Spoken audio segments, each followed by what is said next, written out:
আসসালামু আলাইকুম। সুপ্রিয় দর্শক, শুভেচ্ছা জানবেন। একটা কঠিন সময় পার হচ্ছে। পৃথিবীর অর্থনীতির জন্য তো বটেই, ইরান এবং যুক্তরাষ্ট্রের জন্য। পাকিস্তানে রাত পোহালেই একটা বৈঠক অনুষ্ঠিত হতে যাচ্ছে। যে বৈঠকে একদিকে বসবে যুক্তরাষ্ট্র, অপরদিকে বসবে ইরান। এবং তাদের উদ্দেশ্য হলো একটা স্থায়ী সমাধান খুঁজে বের করার চেষ্টা। কিন্তু এই বৈঠকের আগে দুই পক্ষের কাছ থেকে আমরা কি শুনছি এবং তাদের কথার কি অর্থ দাঁড়াচ্ছে? তাদের মনোভাব কি? এই বিষয়টি নিয়েই আলোচনা করব এই কনটেন্টে। আমি আনোয়ার সাদি আপনাদের স্বাগত জানাচ্ছি। সবার আগে মার্কিন প্রেসিডেন্ট ডোনাল্ড ট্রাম্পের কথা বলি। তিনি আবারও ইরানকে অস্ত্রের ভয় দেখাচ্ছেন এবং এই যে যুক্তরাষ্ট্র সবকিছুকেই শক্তি প্রয়োগ করে মানে ডান্ডা মেরে ঠান্ডা করে দেওয়ার যে একটা মনোভাব দেখায়, তার প্রকাশ ডোনাল্ড ট্রাম্পের কথায় আরো একবার দেখা গেল। এবারে ডোনাল্ড ট্রাম্প বলেছেন যে যদি পাকিস্তানে আলাপ আলোচনায় কোনো রকম সমঝোতা না হয়, তাহলে আবারও ইরানে আক্রমণ করবে যুক্তরাষ্ট্র।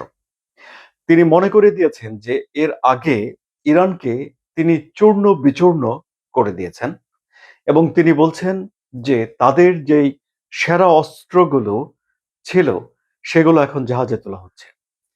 শ্রেষ্ঠ যেই গোলাবারুদগুলো ছিল সেগুলো জাহাজে তোলা হচ্ছে এবং সেগুলো নিয়ে এবার ইরানের উপরে ঝাঁপিয়ে পড়া হবে যদি কোনো রকম সমঝোতা না হয়। এখন আমরা জানি যে এই যুদ্ধবিরতিটি হয়েছে ২ সপ্তাহের জন্য। অর্থাৎ ২ সপ্তাহ যদি কোনোভাবে পার হয়ে যায়, এর ভেতরে যদি কোনো রকম সমাধান না হয়, তাহলে আবারও দুই পক্ষের যুদ্ধে জড়িয়ে যেতে পারে। এখন এই কথাটি মার্কিন প্রেসিডেন্ট ডোনাল্ড ট্রাম্প বলেছেন, কিন্তু বলেছেন তিনি তার ল্যাঙ্গুয়েজে, যুক্তরাষ্ট্রের ল্যাঙ্গুয়েজে এবং ভয় দেখিয়ে। এই কথা থেকে কি বোঝা যায়? এই কথা থেকে বোঝা যায় যে যুক্তরাষ্ট্র তাহলে একটা চুক্তি চায়। হ্যাঁ, চুক্তি একটা ইরানও চায়। অশান্তি নিশ্চয়ই পৃথিবীর কেউ চায় না। কিন্তু কথা হলো কোন শর্তে কি ছাড় দিয়ে এই শান্তির বিনিময়ে কে কি পেতে চায় সেটি এখন বড় কথা।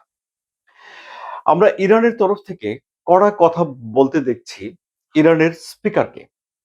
তিনি তাদের প্রতিনিধি দলের নেতৃত্ব দিচ্ছেন। তিনি বলছেন যে দুটো শর্ত পূরণ না হলে আলোচনা হতে পারে না। অর্থাৎ আলোচনা হওয়ার জন্য তিনি দুটো শর্ত চান, মানে শর্তের পূরণ চান, যা তিনি দাবি করেছেন যে যুক্তরাষ্ট্রের সঙ্গে এই এগ্রিমেন্ট তাদের ছিল। নাম্বার ওয়ান, লেবাননের যুদ্ধবিরতি চান।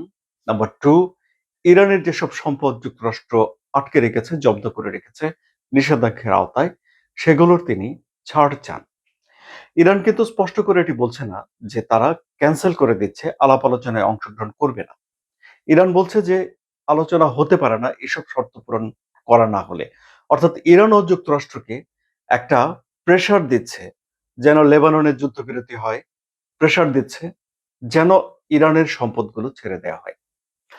ইরান মূলত এখন তার দেশ পুনর্গঠন, তার পাওনাগুলো বুঝে নেওয়া, নিষেধাজ্ঞা তুলে নেওয়া এবং কি কি বিষয় ইরান পেতে পারে সেসব বিষয় নিয়ে ভাবছে এবং যুক্তরাষ্ট্র আবারও আক্রমণ করা যদি সমঝোতা না হয়, তার মানে একটা সমঝোতার কথা ভাবছে।